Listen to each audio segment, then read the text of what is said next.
photographer, conservationist. So now I present to you all our special guest, Gavin Shwala.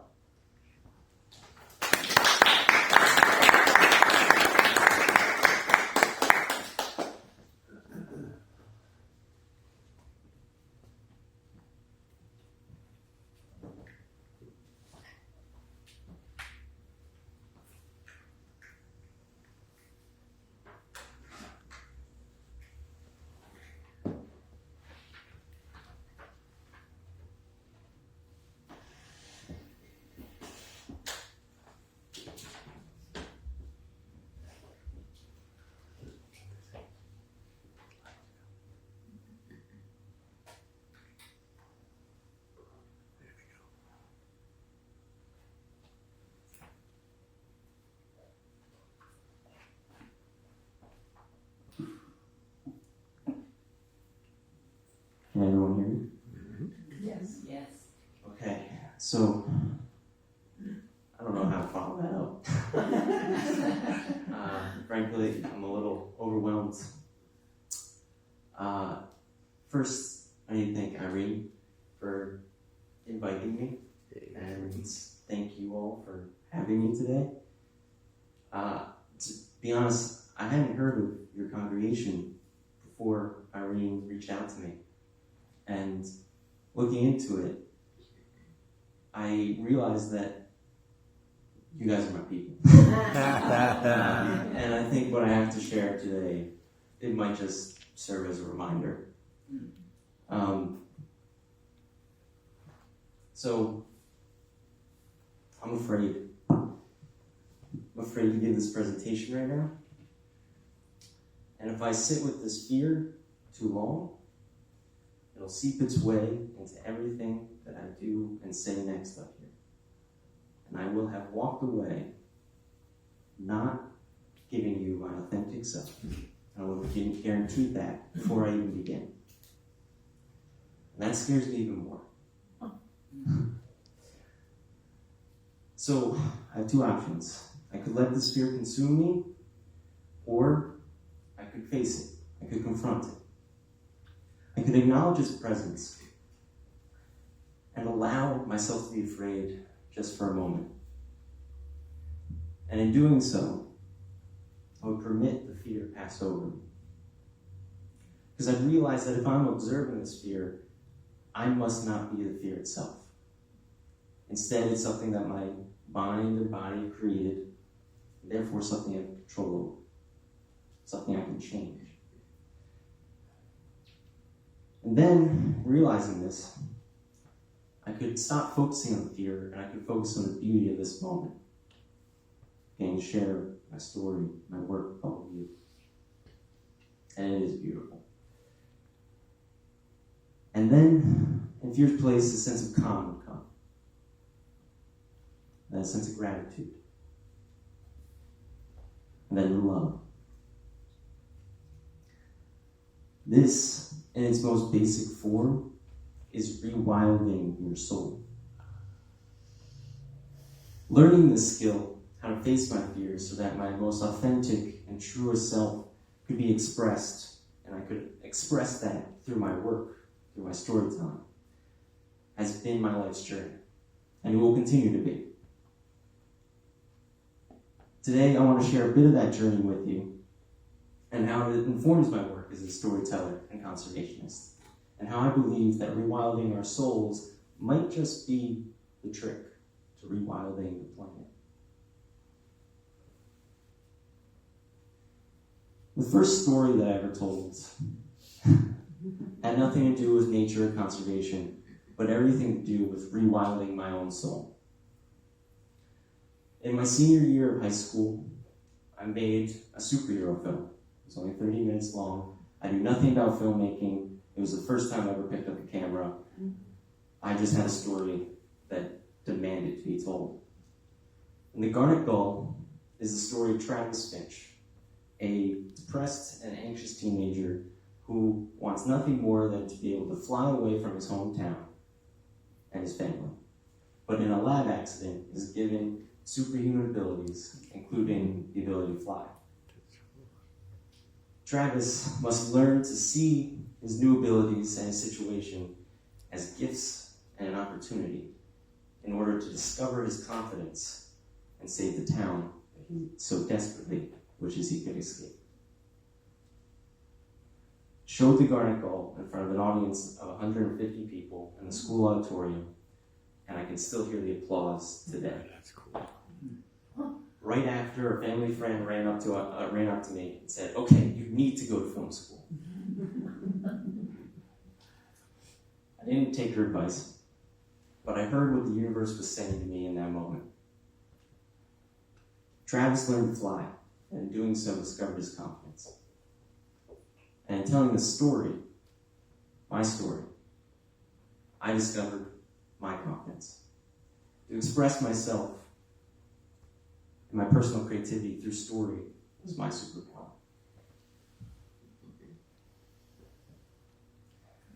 I didn't go to film school.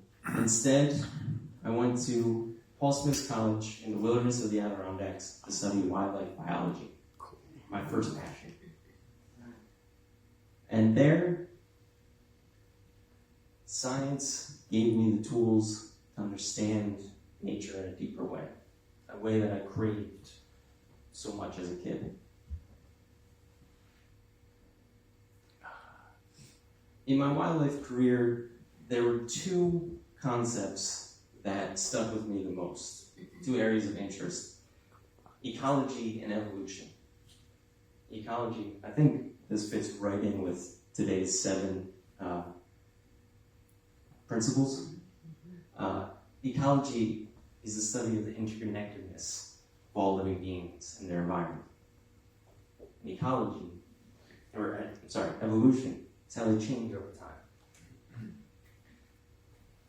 And what I learned, the takeaways from this that are universal to me, my principles, are that we are all the same matter and energy, just transformed and rearranged in different ways. Yep. And everything, all life's processes, the universe, exists in cycles. And evolution, these cycles, what drive evolution. And so you could say evolution is this energy simply expressed.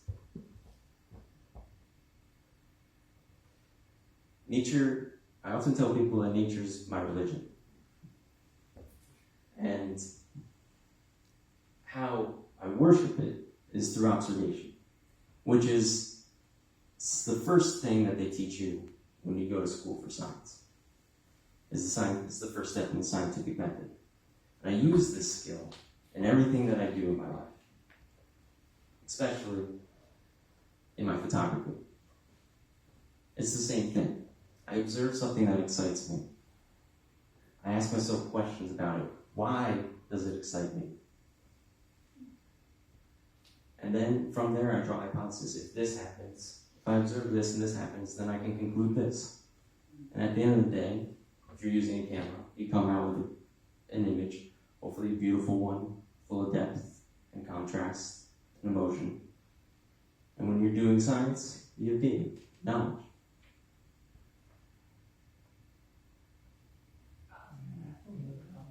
And through photography and this art of observation, I only found more and more evidence for those universal truths. I found cycles everywhere. From the tiniest beings to the force, to millions of years old events. All this energy transformed, passed from one being to the next.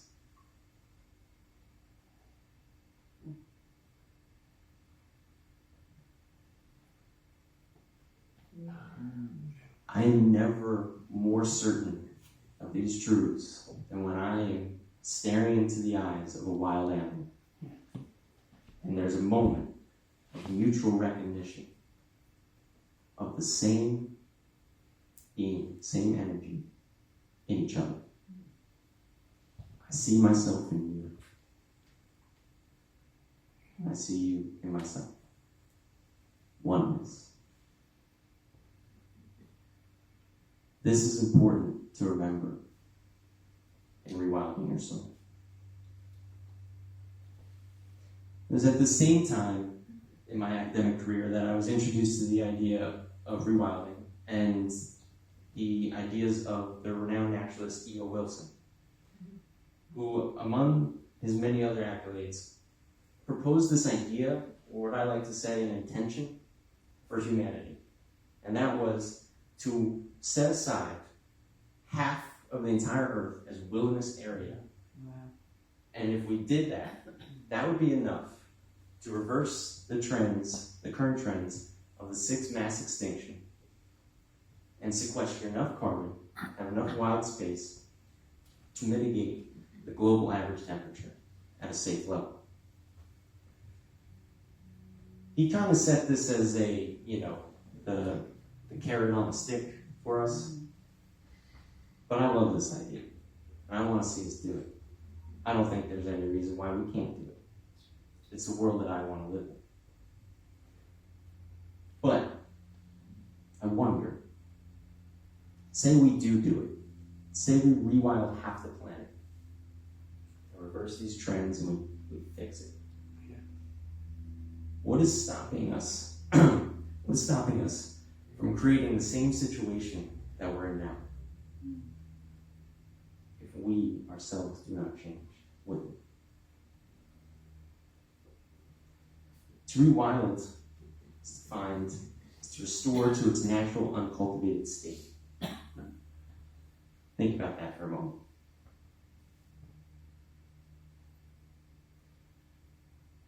There's probably, I know for myself, there's plenty of areas in me that could use a little rewilding. That could use, that there's more authenticity, more areas to evolve, more energy to express. And I think we're always going to have a part of us that's going to need that. And uncultivated isn't necessarily, cultivation isn't necessarily bad, but in this context, it's almost as if we've cut down the force of our souls and paved over them with emotional concrete, where our fears and our negative beliefs have become commonplace, more acceptable than the natural beauty that lies within. Rewilding your soul is something that no one can do for you. It's up to you. You have the power to do it within you. But we're not alone in it. We have help along the way. And what I can do is I can show you what a wild soul looks like, one version of it. So I'd like to introduce you to a wild soul right now.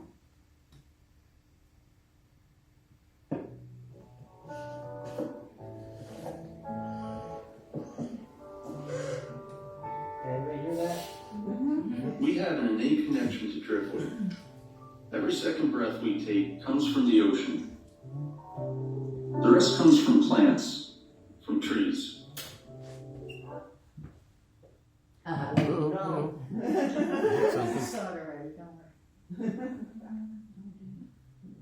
All right, bear with me. Yep, we're good. All right.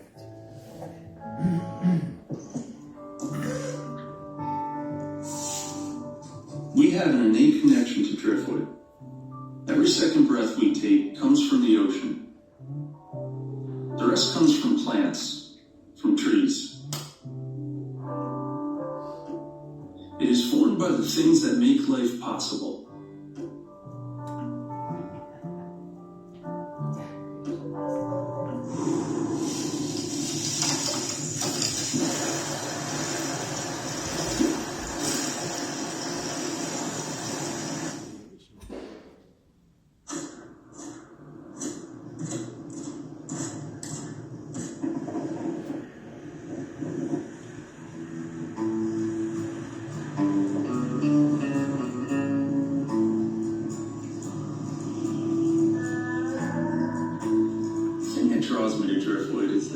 piece has its own journey, its own story.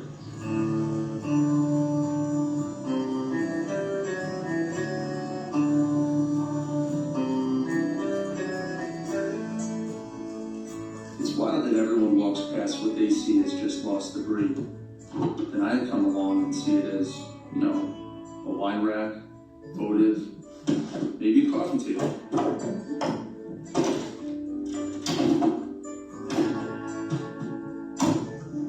I like to wonder, where did it come from? How long had it been at sea? The Jersey Shore is notorious for shipwrecks off the coast. There's no shortage of driftwood here. I find pieces of old docks that drifted away, frames of wooden ships that sank into the sea, broken tree limbs, even pieces of old homes. It takes you back to another time, to another world.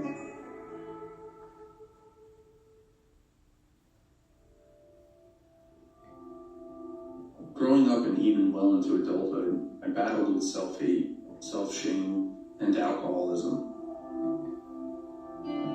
My dad was bipolar. He could go from 0 to 500 in a second. I was very much brought up in an environment of chaos at times. And to top it off, I had a learning disability too. It took me a long time to figure out how to be happy.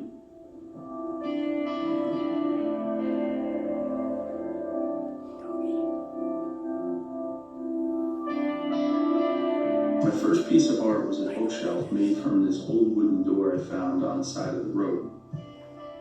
Then once I started working with driftwood art, it became my new addiction.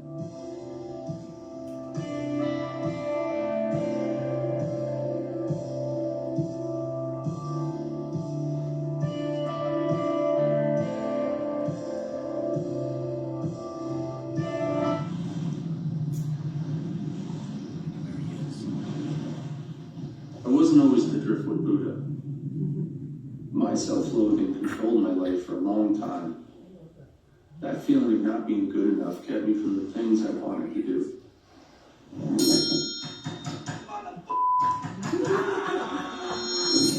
But as you move through life, you shed things off and learn to say, fuck it.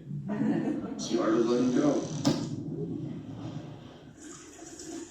Once I learned that, I could finally see myself simply as myself. It lets me live in the present, and I'm grateful. I'm fortunate to be able to live this way, to live on my own terms. Well, maybe it's the driftwood's terms.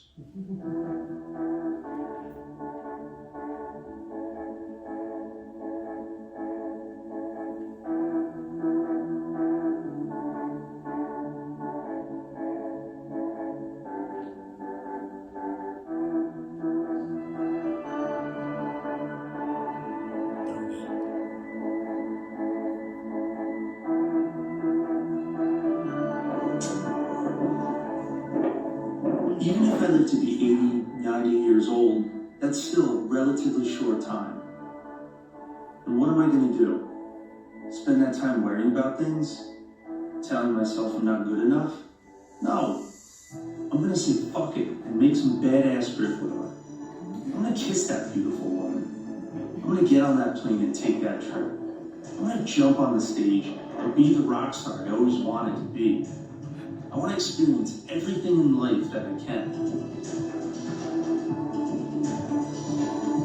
In this ever-growing, ever-changing world, that our lives get more and more complicated. We get caught up in the pursuit of wealth and attach it to the pursuit of happiness. And all it does is bring us down. We need to pause and just take a breath. We need to keep it simple. We need to get back to nature and start focusing on the beauty we were born with, rather than the beauty we try to create.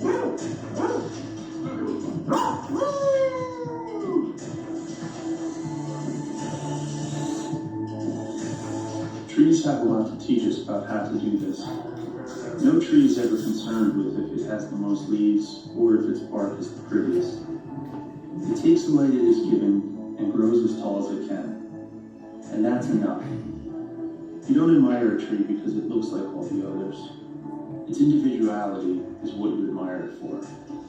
It's not beautiful because it is something. It's beautiful because it is. This is why I don't like to alter my driftwood too much. Anything I do to it is to make it functional or fun, but the beauty is all its own. Getting to share that and the love of a piece of driftwood with other people is the best part. When people light up because of my art, it doesn't get any better than that.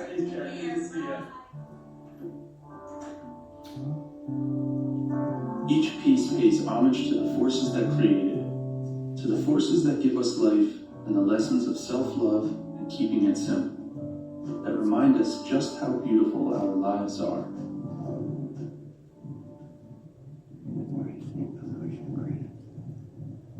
You can feel that with every breath you take.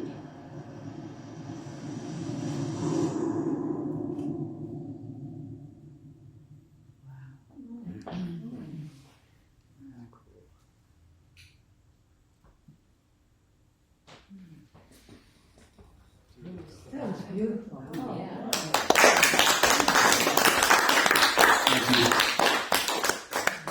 Just realized that this was on the screen. Is there any way that we could? No, that's the Zoom. That's the Zoom. Yeah. All right. Yeah. Perfect. Sorry. That's the way it's meant to be. Thank you. So, that's Brian.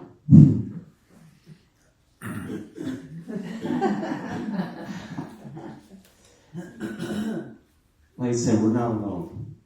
There are people, when you open yourself up and begin this, rewilding your soul, that they come and they teach you, they guide you. Brian was one for me. On the first day of what I consider to be my new life, when I started implementing this and started living from my authenticity, like I really felt I was doing it in the moment.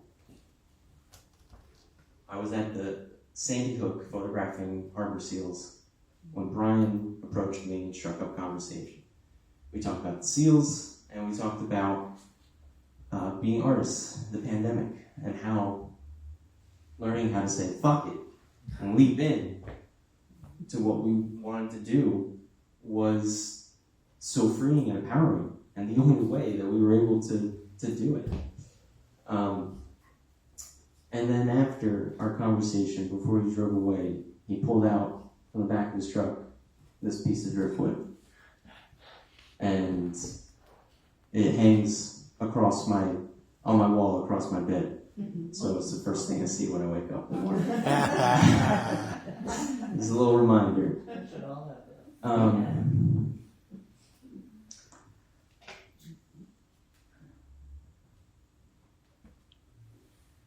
When we are doing this, when we can learn to remove the negative beliefs and our fears and move past that and chase our intentions from a place of authenticity, the universe rises up to meet us. And it does so in a way that by giving us what we never would have thought to ask for in the first place. And so this glorified driftwood ad went on to win 2 awards in film festivals, including Best Documentary in an International Film Festival and Best Homegrown Documentary Short in the Garden State Film Festival. Wow.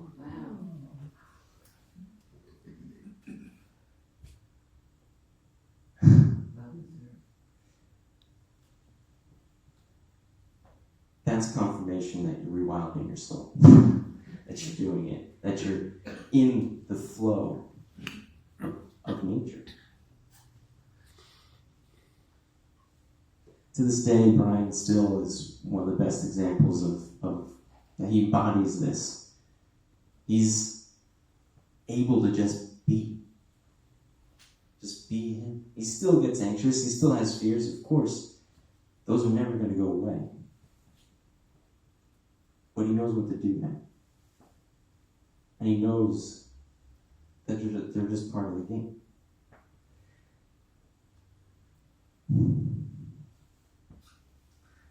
rewilding your soul is inherently a spiritual process. It takes recognizing the light within you and loving that and accepting that no matter what. And science gave me the ability to discover energy and cycles. Or I'm sorry, biology did. But only through the scientific perspective. It wasn't until I met this man, Kenny Wilkinson, who I refer to as the light surfer,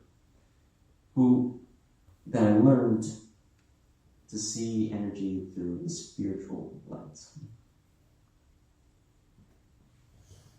I was photographing a surf at Spring Lake, I think one spring, and I saw a surfer out there. But it wasn't like your usual surfers.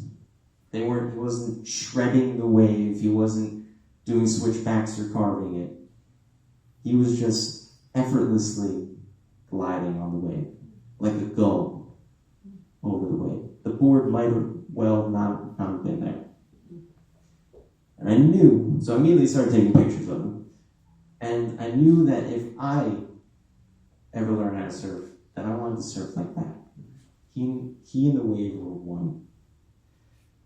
And so when he got out of the water, I immediately went up to him and introduced myself. And we exchanged information, and we instantly connected.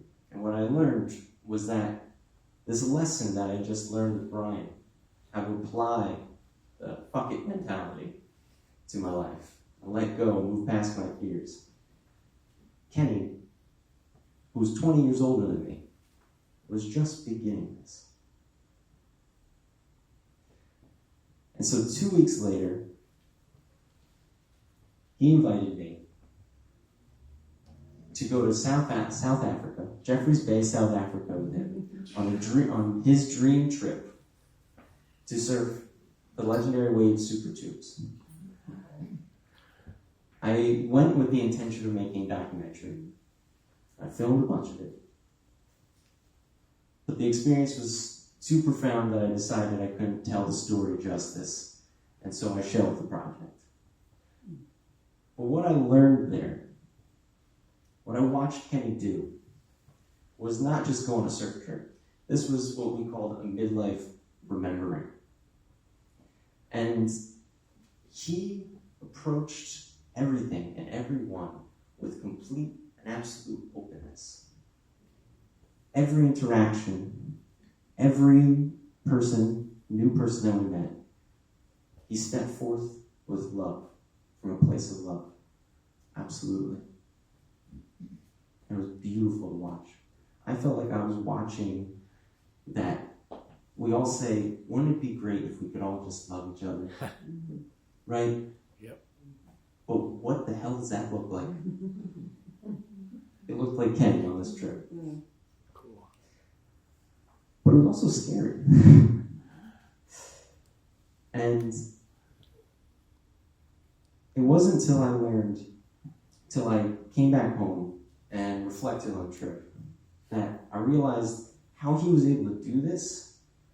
And what he was doing was he was putting his complete trust in himself and the universe. It's a scary thing to do. But this might be the hardest part to rewilding our souls. I think surfers understand this better than most, or naturally. If you go up and try to fight against the ocean, you're going to lose every time. If you want any chance of catching a wave, you have to give yourself over to the ocean. And you have to trust in your capabilities and in the ocean. And when you do, you can better ride the waves of life.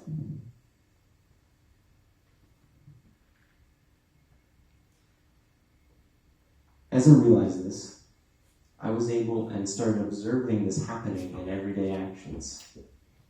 That I started observing how, when we put our trust in ourselves and the universe, and we are open to that, we can better, lost my train of thought.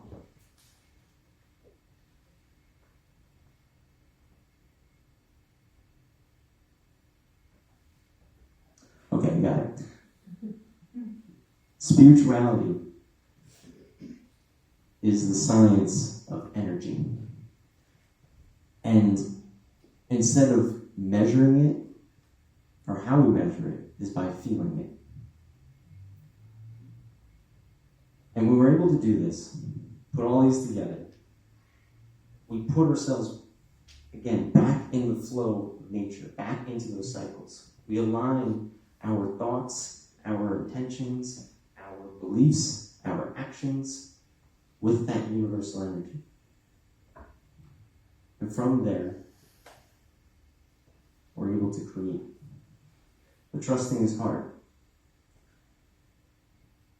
But I promise that the more you focus on the beauty of everyday interactions, people, situations, even of tragedy, trust comes more naturally.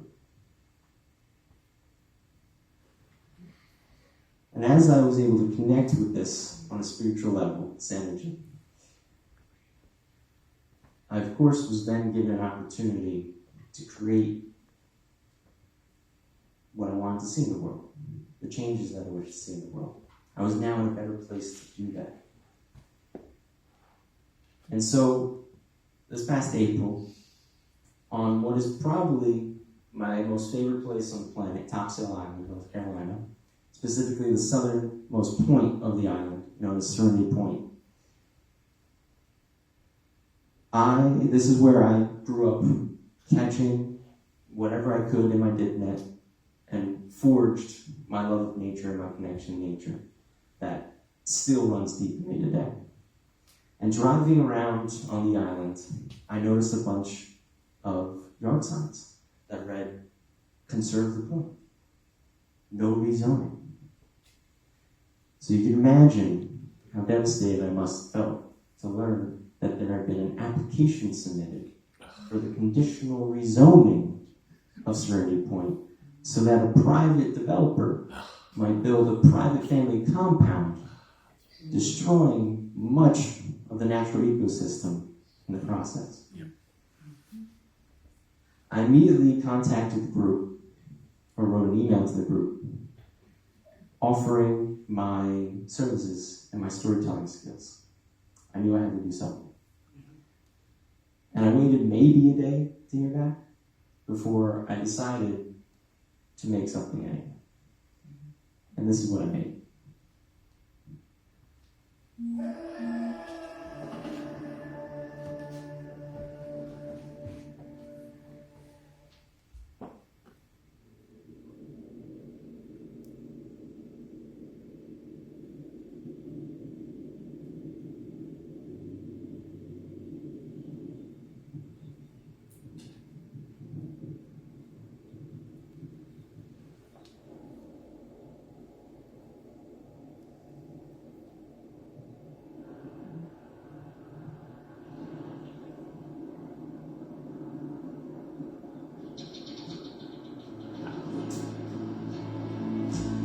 Some might only see grass and sand, but I see a habitat, an intricate ecosystem, millions of years in the making, our best line of defense against severe flooding and catastrophic storms, a place where things live and die, are born and renewed, and where there is habitat, there is home. A place of pause, and a place of refuge, a place of love. That's what this habitat is, our home. Here people play and rejoice in nature. This point in the universe holds the essence of Topsail Island. Its wild beauty and tranquil serenity emanate from here. To lose it, to develop it, is to reject the island's love.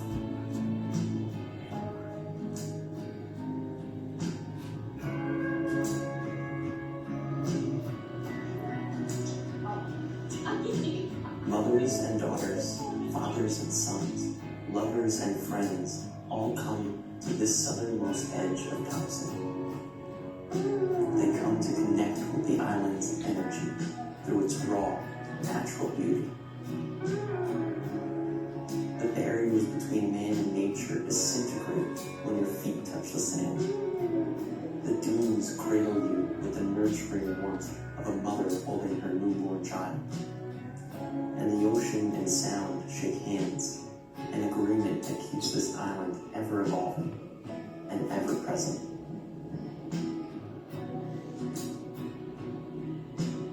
The magic of topsail is strongest here, at Serenity Point. Let us keep it that way for all generations to come.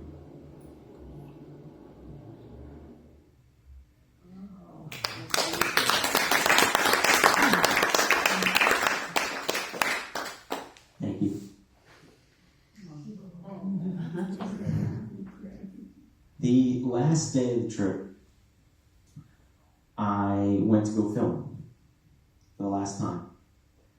And there, I met a woman who just so happened to be the one person responsible for creating and starting the Concerned Citizens of the Proposed Rezoning of Serenity Point Facebook page. Wow. I met the person. And of course we connected, and later she was able to connect me with a few members that were a little bit more aggressive and active in this in subverting this proposal. And so we showed this video in front of a planning use board meeting that happened early on in the process. And I wasn't able to make it, but what they told me was that as soon as it started, the whole room fell silent. They were entranced. And as soon as it was over, full applause. And I knew, hearing this over the phone, that it had done what it needed to do.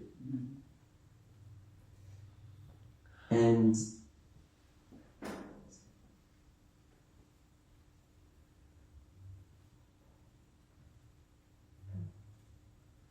forgetting which picture I really want to say next.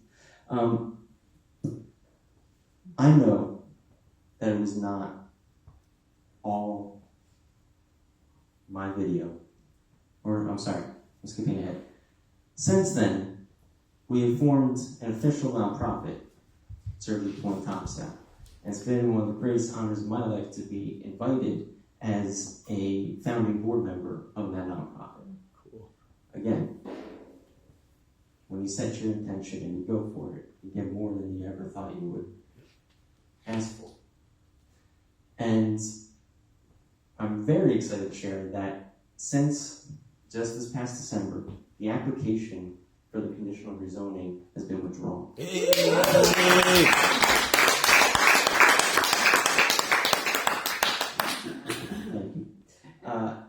I know that it was not all because of this little video, but I do know that it was because of the collective power of storytelling. That the community came together, joined out of spiritual connection to this place,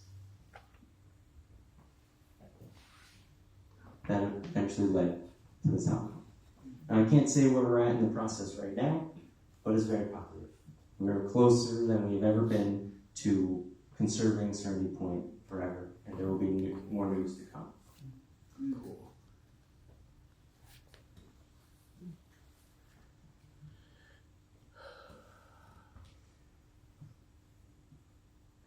What this video did, and where the importance of me being able to stand in that energy and in the cycles and connect with it, I was able to translate that into the video you saw, to capture it, and then share it.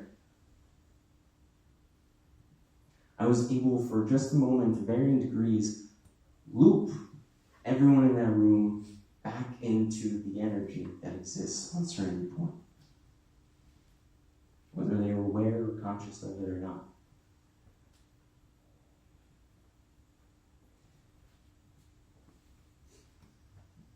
There is something that I feel has been missing from the global dialogue of environmental issues.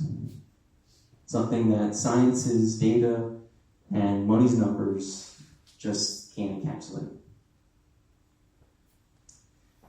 And that is the value of our spiritual connection to nature and our connection to it.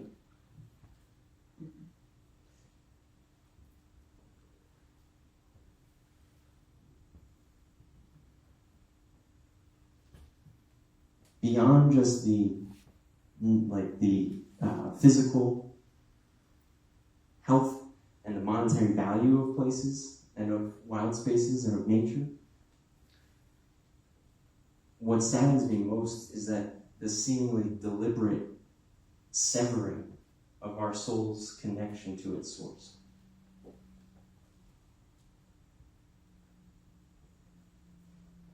But just like the fears, the minds in our own, and the negative beliefs in our own mind, we know now that we can overcome those, and we can channel our energy into healing. And that, in essence, is conservation. And so conservation starts at home. And when you're looking to make an impact and to tell stories, the most impactful conservation stories are quite often right in your own backyard.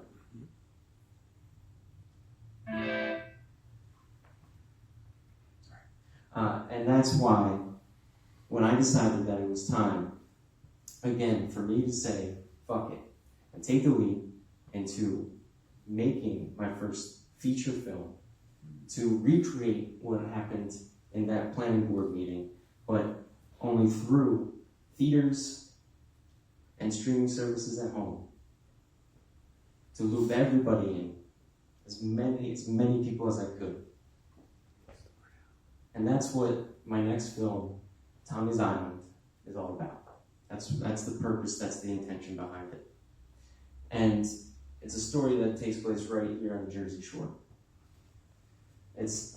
We follow Tom Morrow, who's a local New Jersey, and his relationship to Treasure Island, or Ninestead Island in the Manasquan River. And we see how he's navigated the human and natural pressures while trying to save Treasure Island and its wildlife from environmental collapse. I'd like to welcome you to the island and introduce you to Tom now.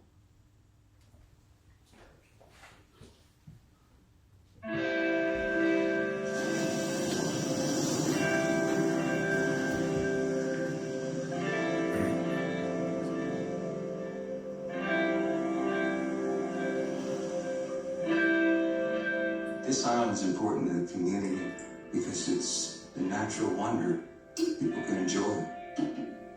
Every morning I wake up, I see how it's changed. It's in extreme degradation and needs attention. Folks out having fun, as they should, but they don't fully understand that their actions have consequences and a negative effect on the environment and wildlife.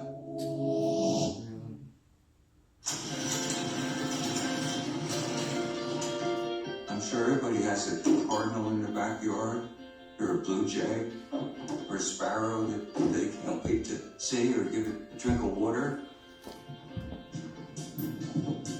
The island means to me what goes back to my nature, which has always been on the water and saving little ducks and birds.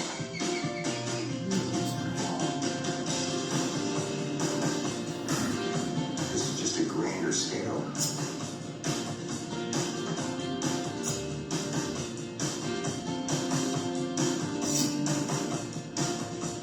You're here, keep doing this. I need some help. I want some help. It's a lot.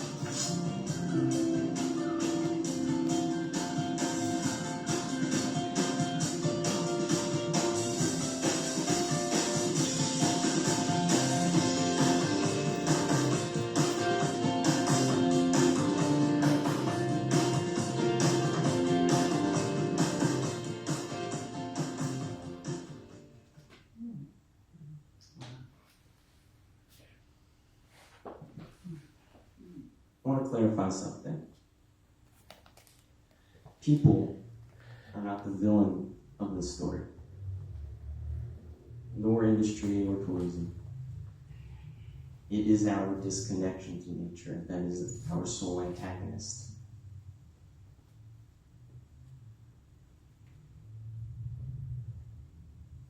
Tom, whether he knows it or not, is a wild soul. His intentions are pure. To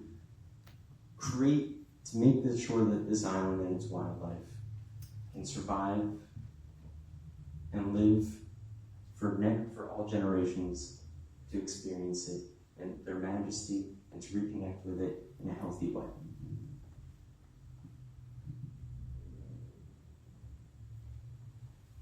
I am making this film like it is my last chance to ever tell another story. I have assembled an amazing crew and have brought on many partners, other nonprofits that we're going to show their work and the solutions that they're developing as they relate to the island and the whole New Jersey coast. This is my love letter to where I grew up, into the natural, wild New Jersey.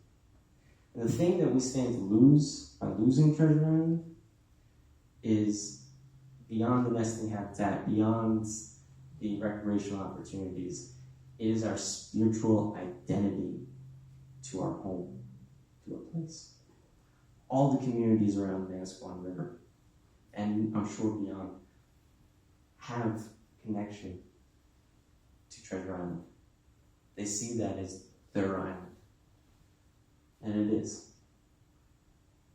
If we didn't have it, what would we be? And so, through telling the story of wild souls rewilding the planet right here on the Jersey Shore, I hope again to bring that identity back in a big way and to audiences, whether you're from the Jersey Shore or not.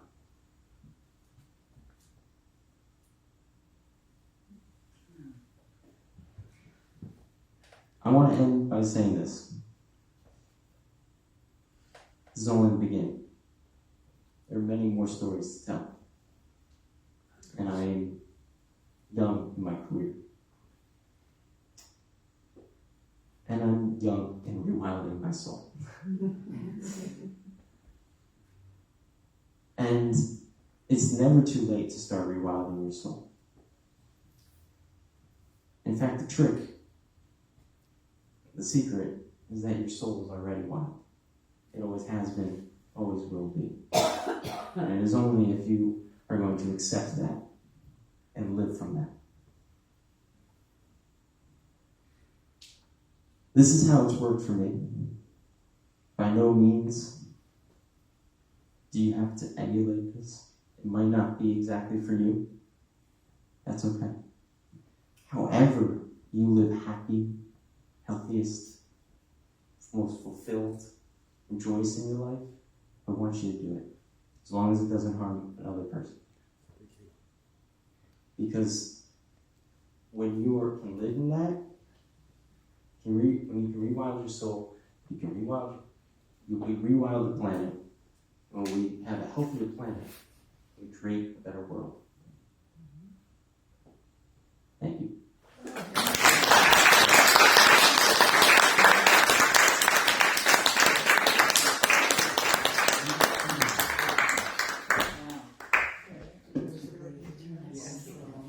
Do we have time for questions? Sure.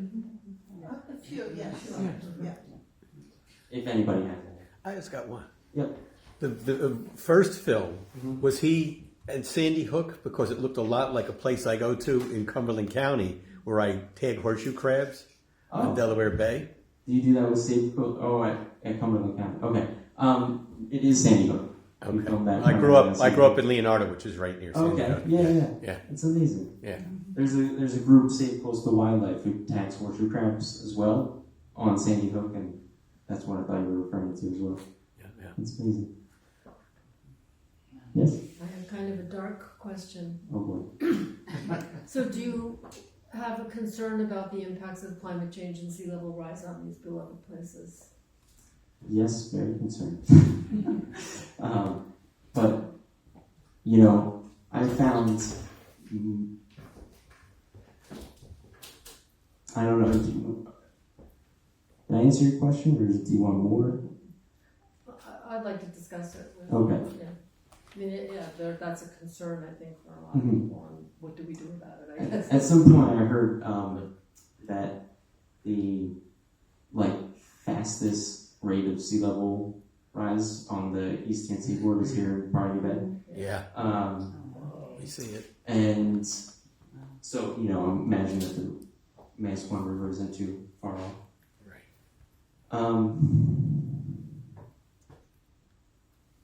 Just to say I don't have all the answers. I am concerned about it, and we can predict.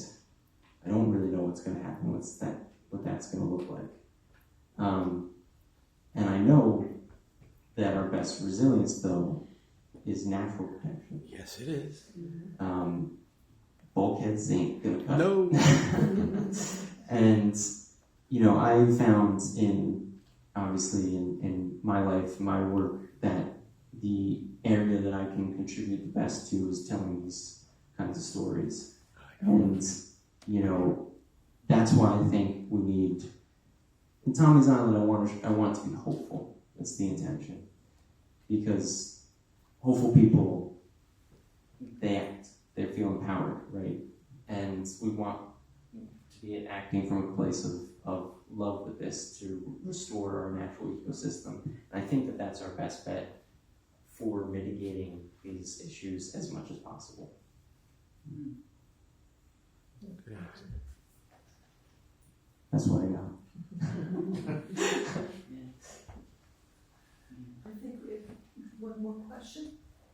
If there is one. I got a project for you when you're here. Oh boy. We'll talk after. Yes. Yes, you know, that's great. You know, there's plenty of time to talk after. That's good. Yes. Thank you so much. I really appreciate your time. Thank you, Gavin.